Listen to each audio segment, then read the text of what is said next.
Have you ever had that moment when your life changes completely because of something you found by accident? That's what happened to me during what was supposed to be a simple hiking trip in Arizona. I was 42, freshly divorced, and looking for some peace in the canyon country. Instead, I found a mystery that had been buried for 16 years. My name is Daniel Reeves, and I never planned to become involved in a cold case.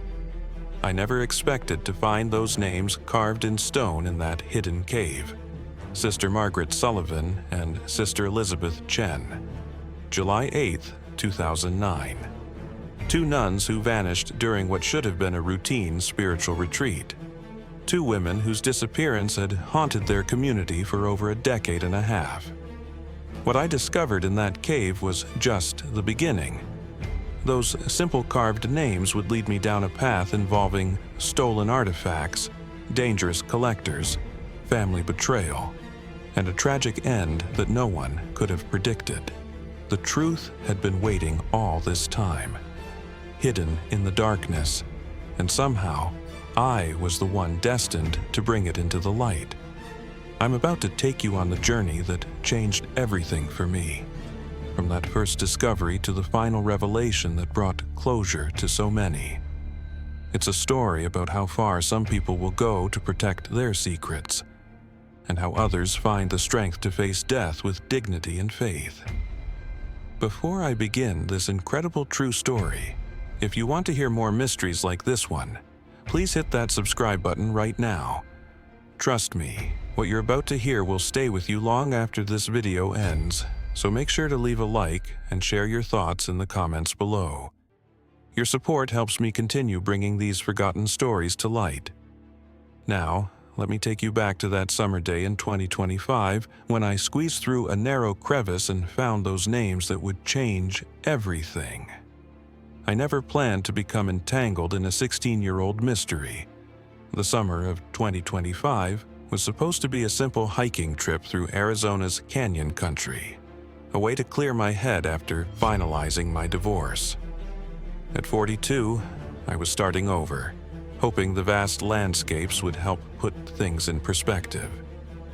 The Sunset Canyon Trail was moderately challenging, but nothing I couldn't handle. The June heat was intense, making me grateful for the water supply I'd brought. About 3 miles in, I noticed a narrow crevice leading to what appeared to be a small cave. Not on my original route, but my curiosity got the better of me. The entrance was tight, requiring me to squeeze through sideways. Inside, the temperature dropped noticeably. As my eyes adjusted to the darkness, I pulled out my flashlight and swept it across the rocky walls. That's when I saw them, names etched into the stone. Sister Margaret Sullivan and Sister Elizabeth Chen, followed by a date, July 8, 2009. Below the names was a message. If found, please contact Saint. Catherine's Abbey. A phone number followed, partially worn away by time. Something about the careful carving of these names sent a chill through me. Why would nuns leave their names in such a remote location? I took several photos with my phone and made note of the partially visible phone number. That evening, back at my motel in Flagstaff, I searched online for Missing Nuns, Arizona 2009. The results made my stomach drop. Headlines from July 2009 described two nuns from St. Catherine's Abbey who disappeared during a spiritual retreat near Sunset Canyon. Despite extensive searches, they were never found. The case had gone cold, becoming one of those unsolved mysteries that occasionally resurfaces on true crime podcasts. I stared at my phone, weighing my options. Should I call the authorities? The Abbey? Or leave it alone? Something told me I couldn't just walk away. These women had families, friends, a community that had been left without answers for 16 years. I decided to call the number from the cave first thing in the morning. Little did I know this discovery would completely alter the course of my summer and my life. The following morning, I dialed the number I'd found in the cave. After several rings, a woman answered. "St. Catherine's Abbey, Sister Mary speaking." I hesitated, suddenly unsure how to explain my discovery. "Hello, my name is Daniel Reeves. I was hiking in Sunset Canyon yesterday and I found something that might be related to Sisters Margaret and Elizabeth." A long silence followed. "You found something about our missing sisters?" Her voice trembled slightly. "Yes, their names are carved in a cave wall, along with this phone number and the date they disappeared." Another pause. "Mr. Reeves, would you be willing to meet with Mother Superior? This is significant." 2 hours later, I was driving through the gates of St. Catherine's Abbey, a modest complex of sandstone buildings nestled in the foothills outside Flagstaff. Sister Mary met me at the entrance, a woman in her 60s with kind eyes and a weathered face. "Thank you for coming," she said, leading me across a courtyard where several nuns tended to a garden. "Mother Agnes has been waiting for you." Mother Agnes was not what I expected. In her 70s, but sharp and direct, she studied me intently as I entered her office. Photos lined the walls, community outreach events, celebrations, and one prominently displayed picture of 2 smiling women in habits. I recognized them immediately from my online searches. Sisters Margaret and Elizabeth. "Please, tell me everything," Mother Agnes said, gesturing for me to sit.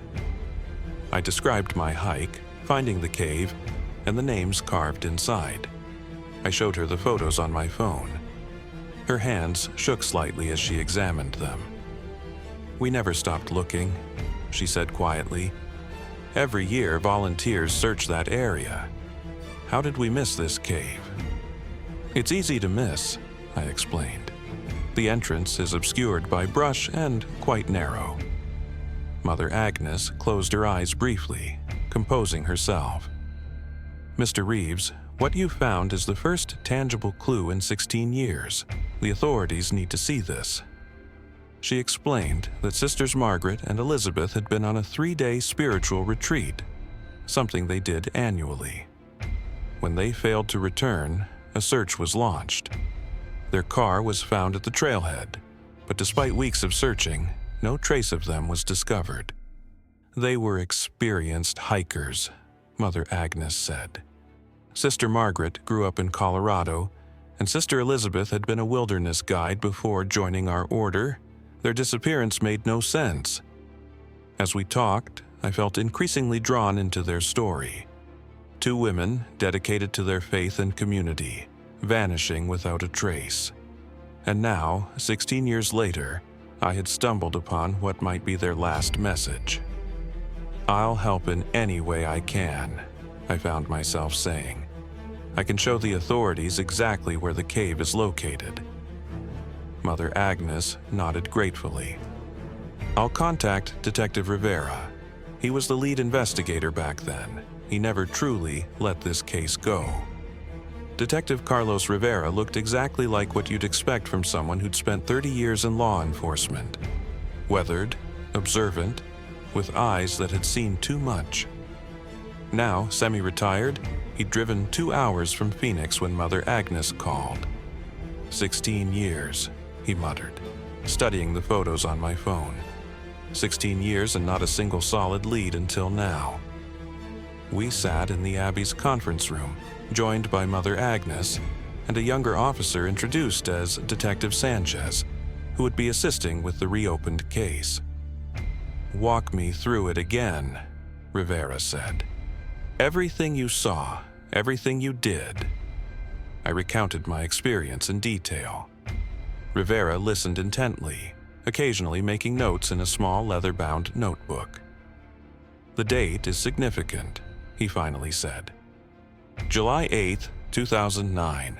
That's 3 days after they were reported missing. According to our timeline, they should have returned to the Abbey on July 5th. So, they survived at least 3 days after they were supposed to return," Detective Sanchez observed. Rivera nodded. "The question is, what happened during those 3 days. And after? The detectives showed me detailed maps of the search areas from 2009.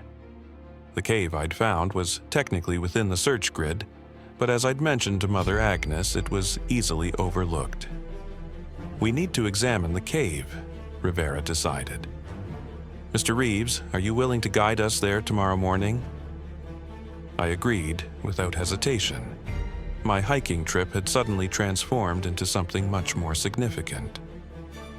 I've kept all the original case files, Rivera admitted, patting a thick folder he'd brought with him. Never could bring myself to archive them completely. These women meant a lot to this community. Mother Agnes smiled sadly. Sisters, Margaret and Elizabeth, were beloved here.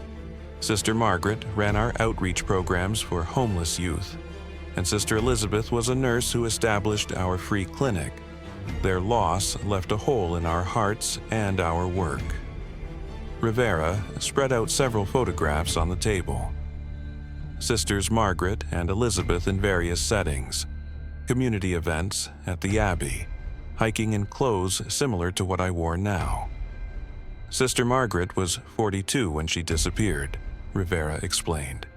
Sister Elizabeth was 38. Both were in excellent health, experienced outdoors. Their disappearance never made sense. Were there suspects? I asked. Nothing concrete, Rivera replied, his frustration still evident after all these years. We investigated a few individuals with grievances against the Abbey or the church, but nothing panned out.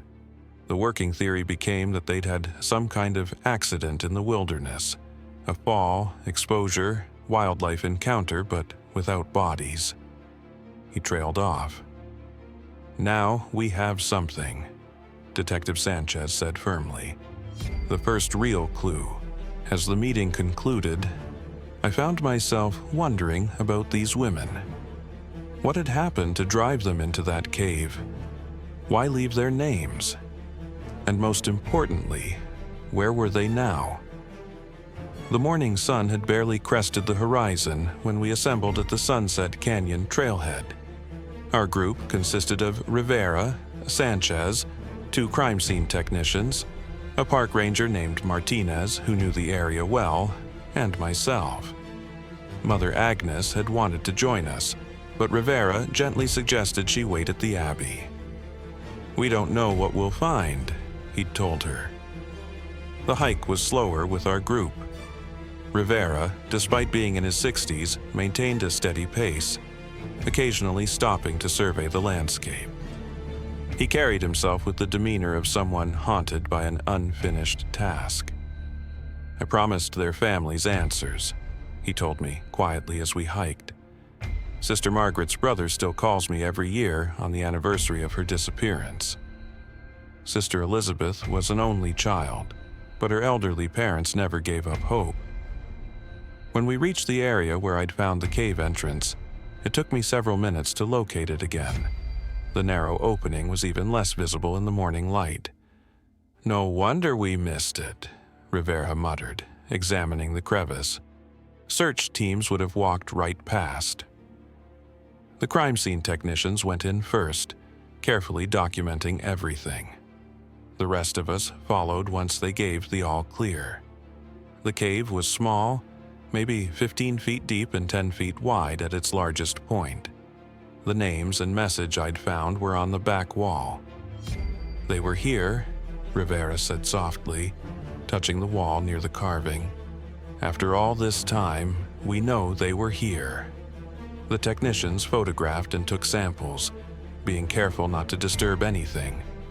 One of them, a woman named Chen, which made me think of Sister Elizabeth's surname, scanned the floor methodically. "Detective," she called suddenly, "there's something here." We gathered around as she carefully brushed away years of dust from a small area near the wall. A tarnished silver cross emerged, small enough to wear as a necklace.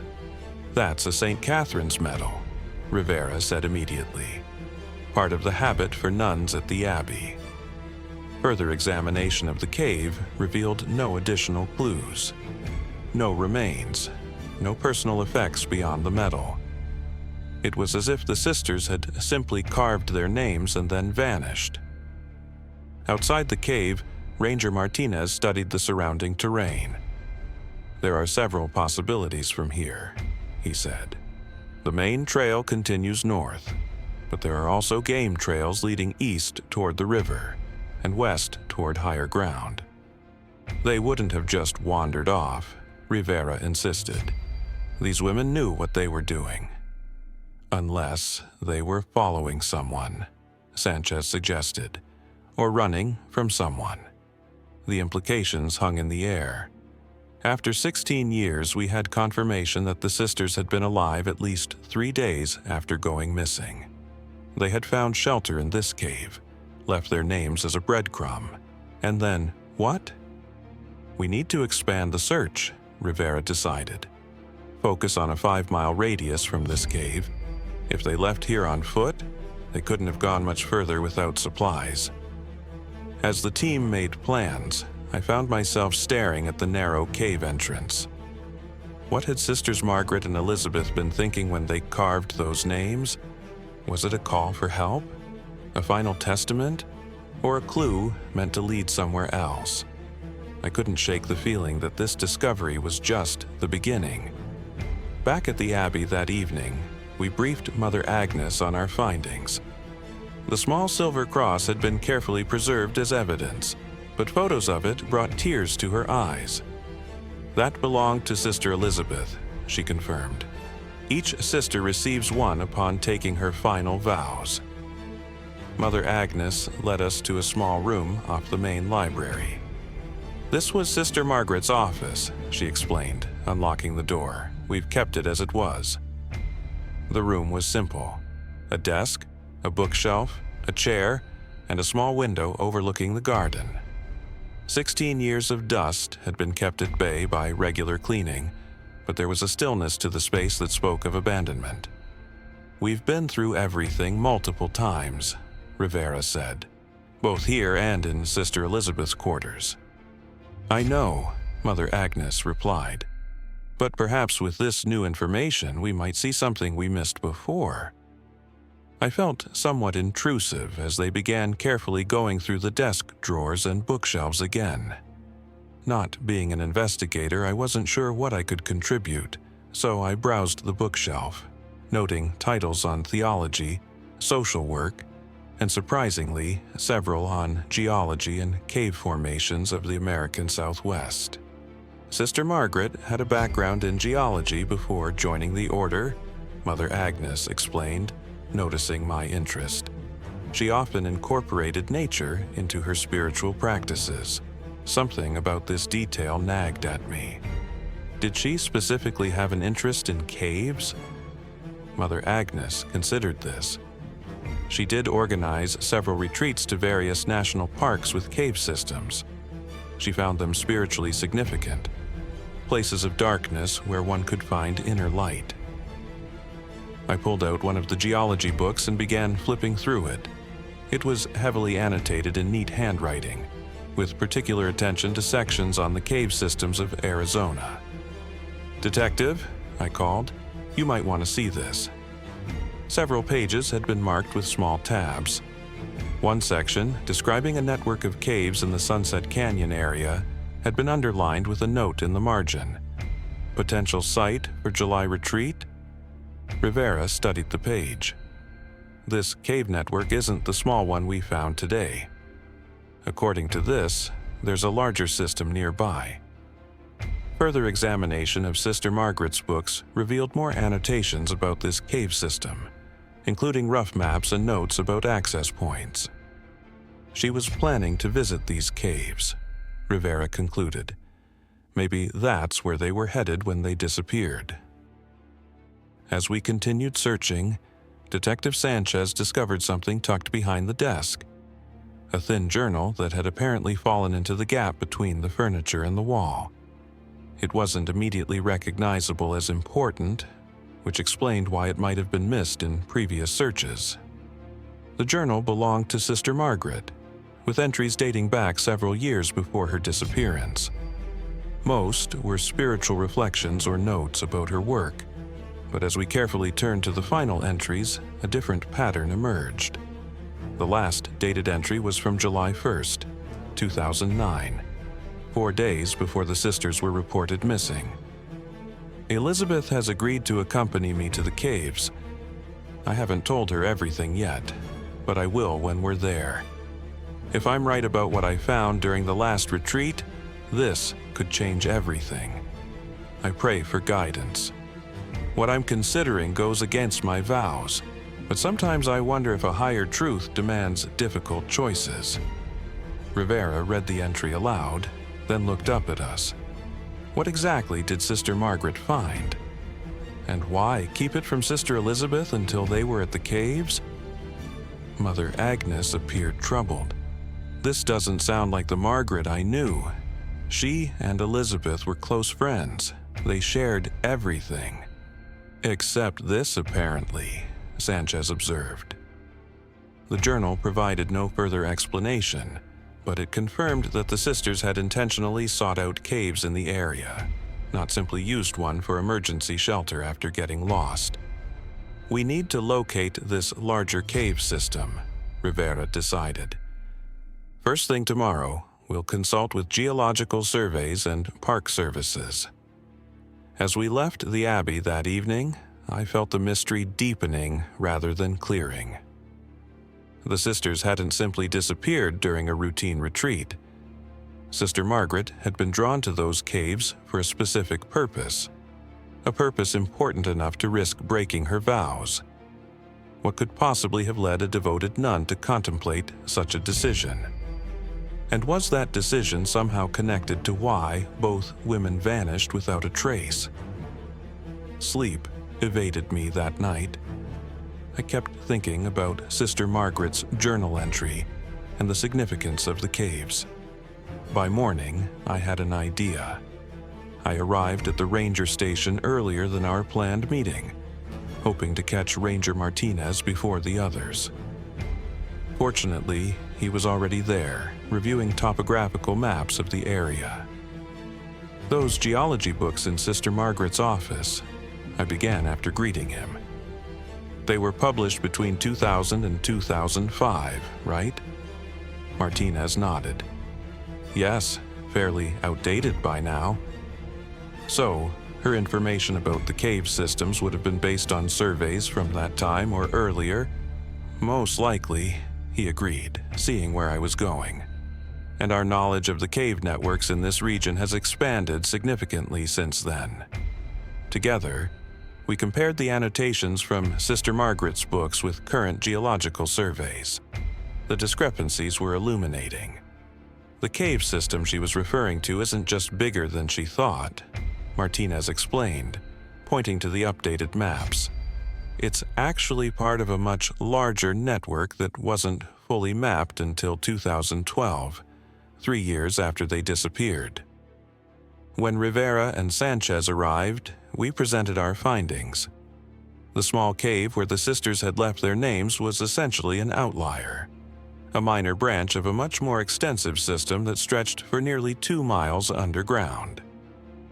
The main entrance to this larger system is here, Martinez indicated on the map, about half a mile northwest of the small cave we found yesterday.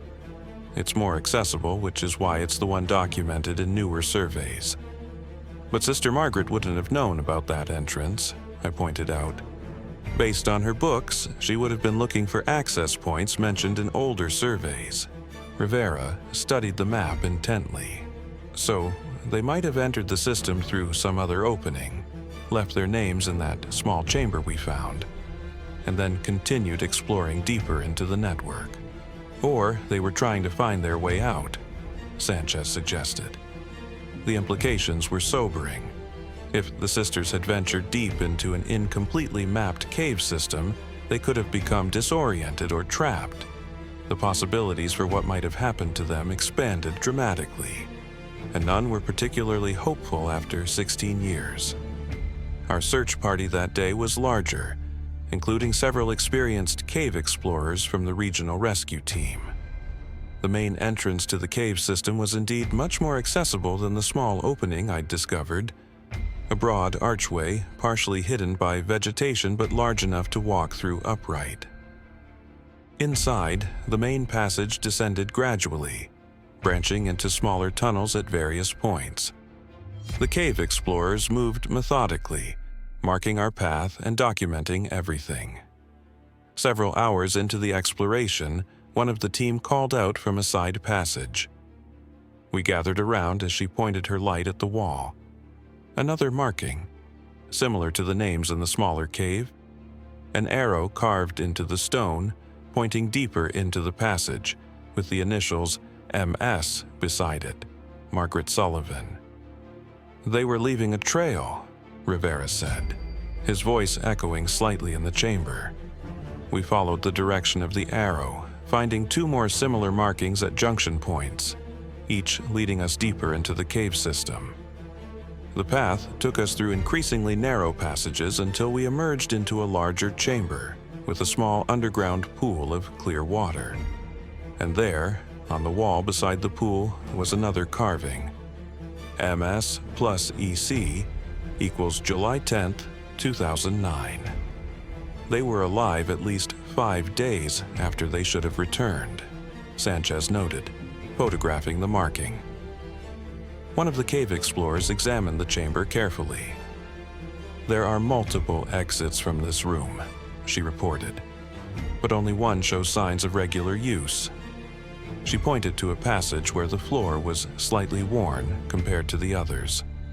Following this path led us to a section of the cave that showed surprising signs of human presence.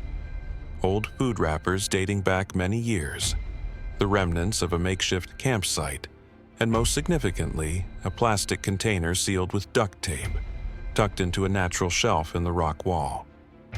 Rivera carefully opened the container, wearing gloves to preserve any evidence. Inside was a notebook protected from the cave's humidity. The first page bore a single line in handwriting we now recognized as Sister Margaret's. "If you've found this, please deliver it to Saint Catherine's Abbey.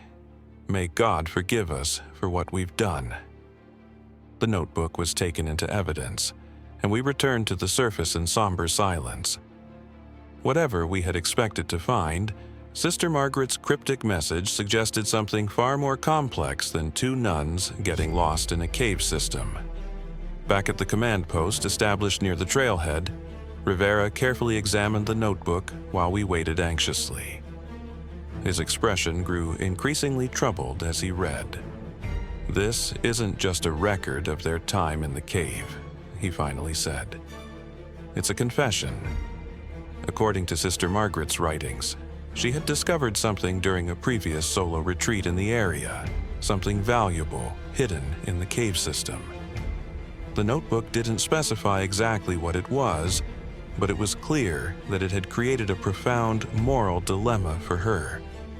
She writes that, during a meditation in a small cave, she found a hidden chamber that contained evidence of the theft," Rivera read. She recognized its significance immediately because of her previous work. "Previous work?" I asked. Mother Agnes, who had joined us at the command post, filled in the gaps. Before joining our order, Margaret worked for an insurance company that specialized in art and antiquities. She had expertise in identifying valuable items. Rivera continued reading from the notebook. "I know I should report this immediately, but doing so would expose Thomas, and I cannot bring myself to betray my brother after all he's sacrificed. I need time to think, to pray for guidance." "Thomas Sullivan," Rivera explained, looking up from the pages. "Sister Margaret's brother. We interviewed him extensively during the original investigation. He had an alibi for the time of their disappearance. He was supposedly in Europe." The story that emerged from Sister Margaret's notebook was both tragic and unexpected. Her brother Thomas had apparently been involved in the theft of valuable artifacts from a museum several years before. Sister Margaret had accidentally discovered evidence of his crime hidden in the cave system. a location her brother had believed was completely secure. She brought Sister Elizabeth to the caves to seek her counsel, Rivera continued, summarizing the notebook's contents. Elizabeth agreed they needed time to decide what to do, which is why they extended their retreat without notifying the abbey. But what happened to them? Mother Agnes asked, her voice strained. The final entries in the notebook became increasingly urgent and disjointed. Sister Margaret wrote about hearing voices in other parts of the cave system, about feeling they were being followed. The last entry, dated July 12, 2009, read simply, "Someone else is here. They've found us. Elizabeth says we should separate. One of us might make it out to get help. I'll stay with the evidence. If anything happens to me, know that Thomas didn't act alone. The collector who hired him is far more dangerous. His name is..." The entry ended abruptly. 7 days after they went missing, Sanchez said quietly. They survived at least that long. Rivera closed the notebook carefully. We need to find Thomas Sullivan immediately, and we need to continue searching these caves thoroughly. I felt a chill that had nothing to do with the cave's temperature. What had begun as a simple discovery during a hike had uncovered something far darker. 2 women who had stumbled upon a criminal secret and potentially paid the ultimate price for it. "I'll make some calls," Rivera said, already pulling out his phone. "Sullivan was living in Seattle the last time we checked. We need to know if he's still there." As the team mobilized with this new information, I found myself staring back at the cave entrance, wondering what other secrets it held.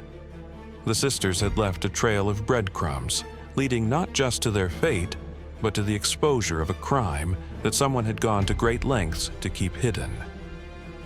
And that someone might still be out there. Thomas Sullivan was located within hours. Not in Seattle, but in a small town just 60 miles from Flagstaff. He had moved there 5 years earlier, changing his last name but not his first, working as a community college art instructor. When local police brought him in for questioning, Rivera asked me to observe from behind the one-way glass. My connection to the case was tenuous, but significant. I had found the first clue, after all. Sullivan looked remarkably like the photos I'd seen of Sister Margaret. Same strong jaw, same contemplative eyes, though his were haunted by something that made him appear much older than his 50 years.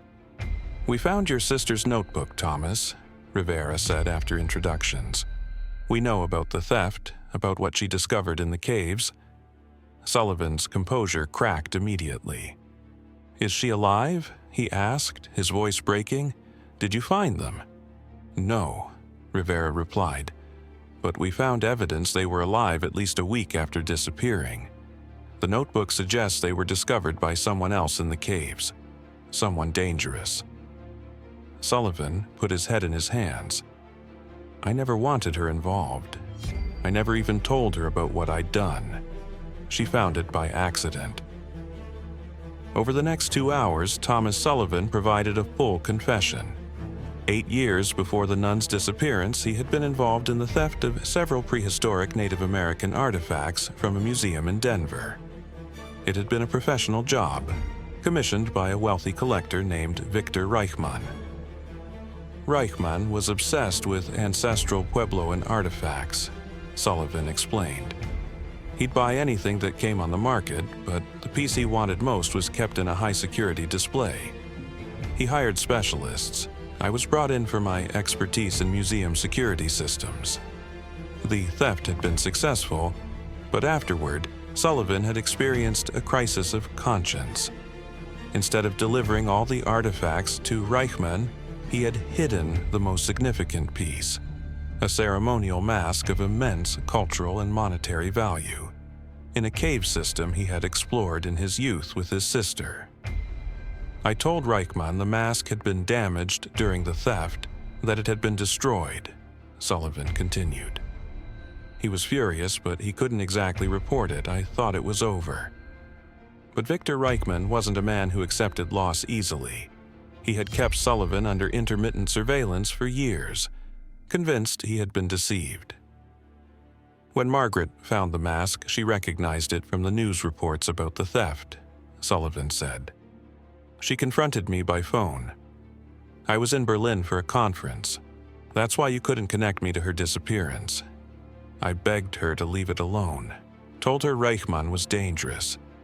She said she needed time to think, to pray about what to do. Did you tell Reichman about this conversation? Rivera asked. Sullivan shook his head vehemently. No, but I didn't have to. My phone was probably tapped. He had resources, connections. If he knew Margaret had found the mask, he would have sent someone to retrieve it, Sanchez finished. Sullivan nodded miserably. When I heard Margaret and Elizabeth were missing, I knew. I flew back immediately, joined the search parties, but I was afraid to tell you the truth. I kept hoping they'd be found alive, that I was wrong about Reichman's involvement. Where is Reichman now? Rivera asked.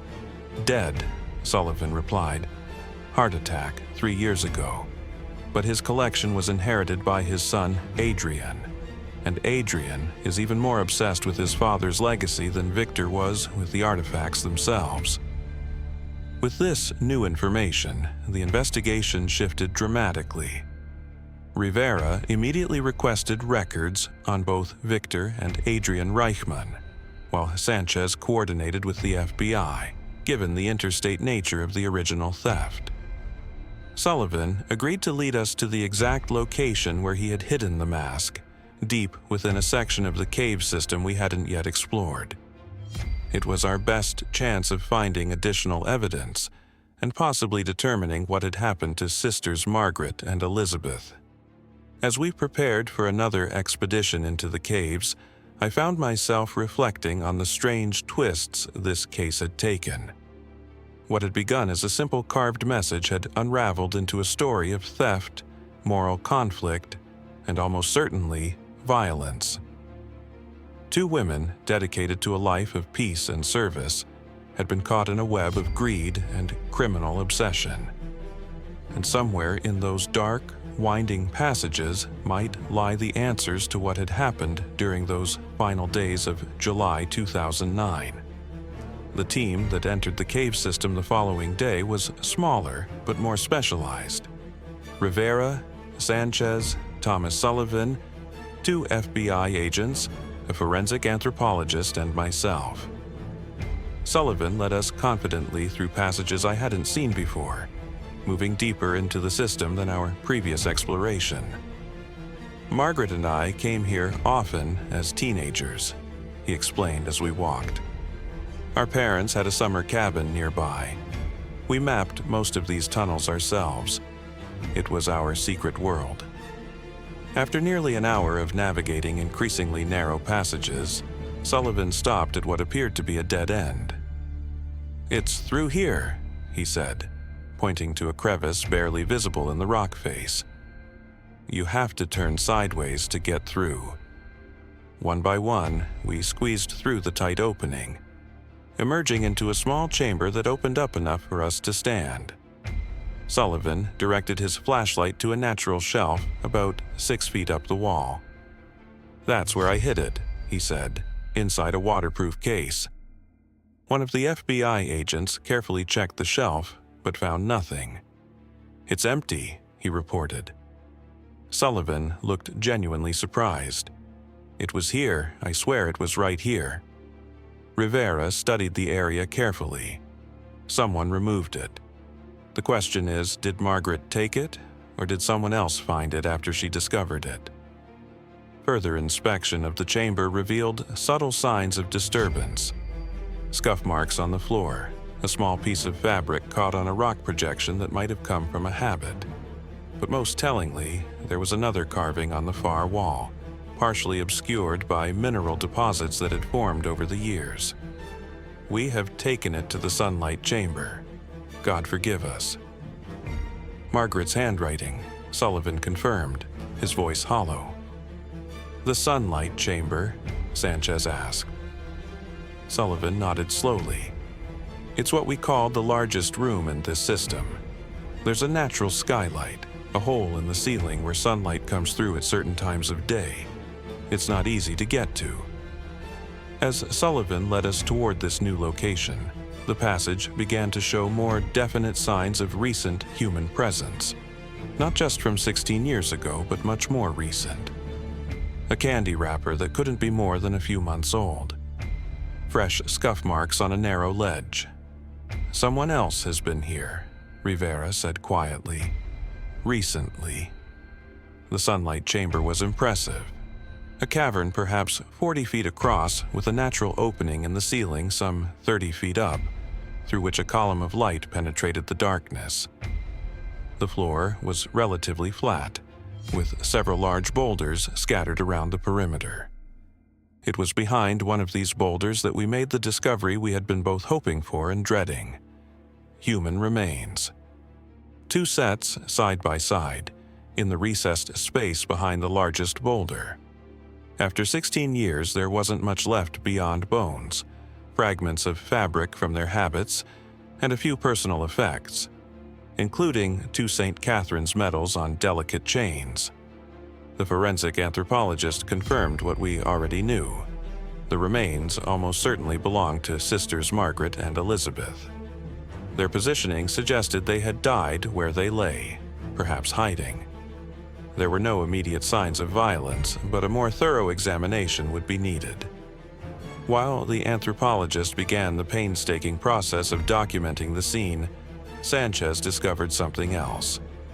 A small waterproof bag tucked into a crack behind the remains. Inside was another notebook, this one in Sister Elizabeth's handwriting. Her account filled in the final pieces of the story. After discovering the mask, the sisters had indeed been conflicted about what to do. They had extended their retreat to pray and consider their options. But on July 10th, they had heard voices echoing through the caves. Unfamiliar voices of men searching methodically. "We know they're looking for what Margaret found," Sister Elizabeth had written. "We've moved it to the sunlight chamber, hoping to find a way out through the opening above, but it's too high to reach.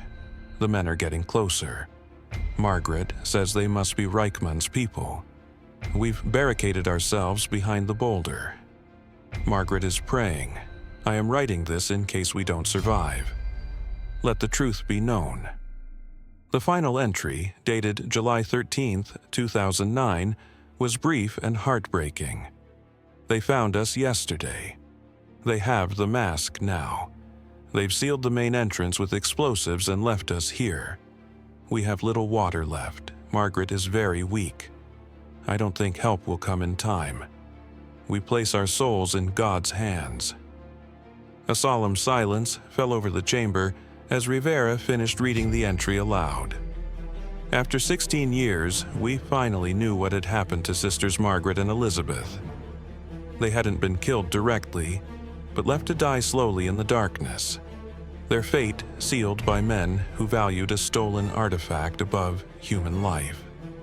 The explosion would have been reported as a natural rockfall, Sullivan said quietly. "It happens in these canyons. No one would have connected it to their disappearance.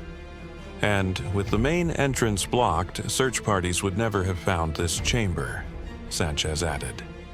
Rivera carefully placed the notebook in an evidence bag. "We need to find Adrian Reichmann. If he inherited his father's collection, he may still have the mask, and he may know who carried out his father's orders." As we prepared to leave, taking the sisters' remains with us for a proper burial, I looked up at the shaft of light piercing the darkness from above. In their final days, this small connection to the outside world had been their only comfort, a reminder of the sun and sky they would never see again.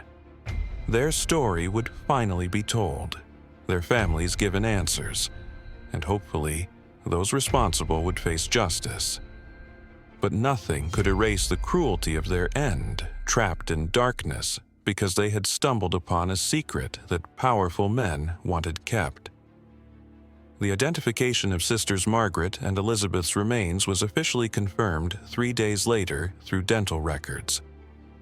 The news brought both grief and relief to the saint. Catherine's community, who had lived with uncertainty for 16 years. "They can finally come home," Mother Agnes said when Rivera delivered the news. "We can give them the proper farewell they deserve." The investigation into the Reichmanns accelerated quickly. The FBI obtained warrants to search Adrian Reichmann's properties in New York, Colorado, and Arizona. I returned to my regular life, my hiking trip long forgotten, but Rivera kept me updated on developments. 2 weeks after our discovery in the sunlight chamber, he called with news. "We found it," he said without preamble. The mask was in a hidden safe in Reichmann's Scottsdale house, along with dozens of other stolen artifacts. Adrian is in custody, and he's talking to reduce his sentence. He's given up the names of the men his father sent to the caves, 2 former security contractors. We're closing in on them now. The mask itself was a remarkable piece, a ceremonial object created by ancestral Puebloan artisans nearly 1,000 years ago, considered sacred by several contemporary Native American tribes. Its return to the museum from which it was stolen made national headlines, though the full story of the sisters' involvement remained confidential until the investigation was complete.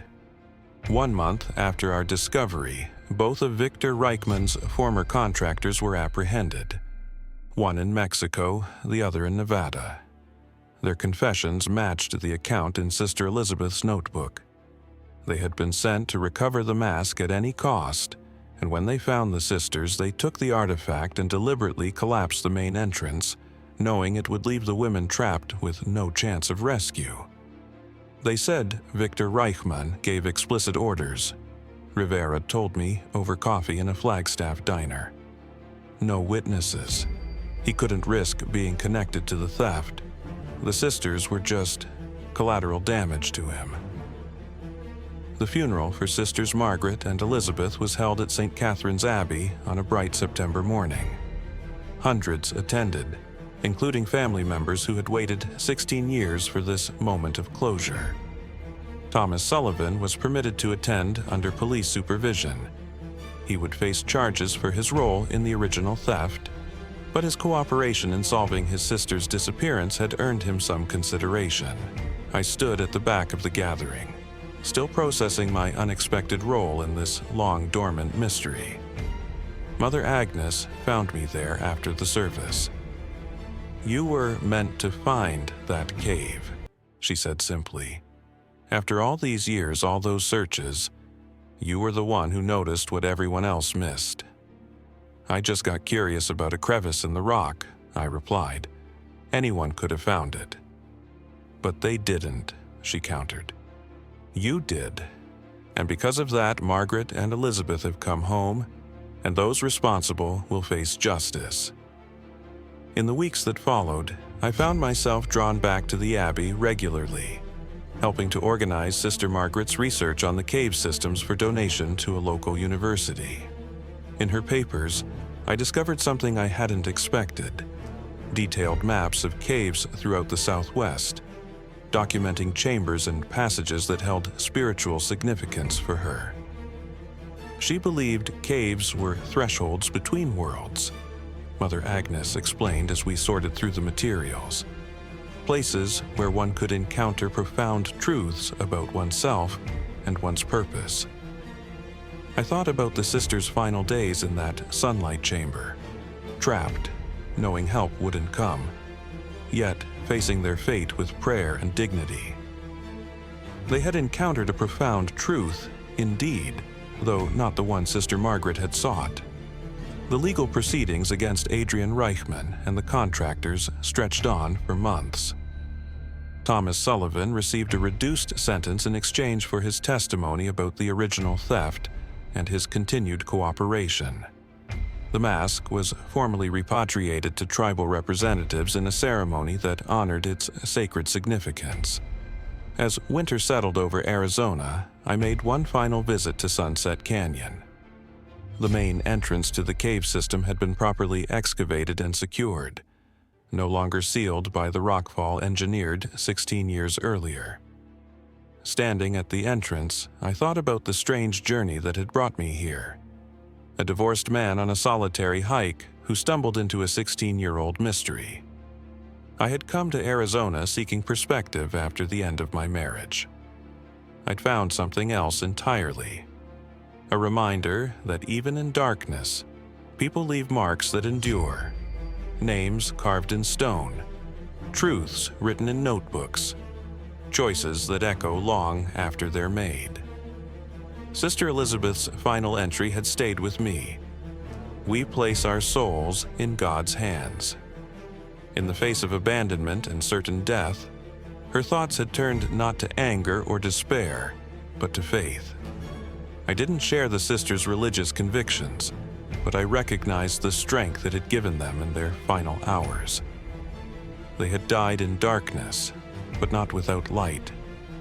As I turned away from the cave for the last time, I realized that my own path forward seemed clearer now. The divorce that had sent me seeking solitude in these canyons no longer defined my story. Like Sister Margaret's carved arrows in the cave walls, I could now see markers pointing toward a different future, one where purpose and meaning might be found in unexpected places. Some mysteries are solved by chance encounters. Others remain within us, waiting to be understood. The story of the two nuns who disappeared during a pilgrimage had found its conclusion. And in helping to write that final chapter, I had somehow begun to write a new one for myself. The sun was setting as I reached my car, casting long shadows across the canyon. Somewhere behind me, the small opening to that first cave was growing dark, the names carved inside invisible until the next traveler, by chance or design, might shine a light upon them. But their story would never again be lost in darkness.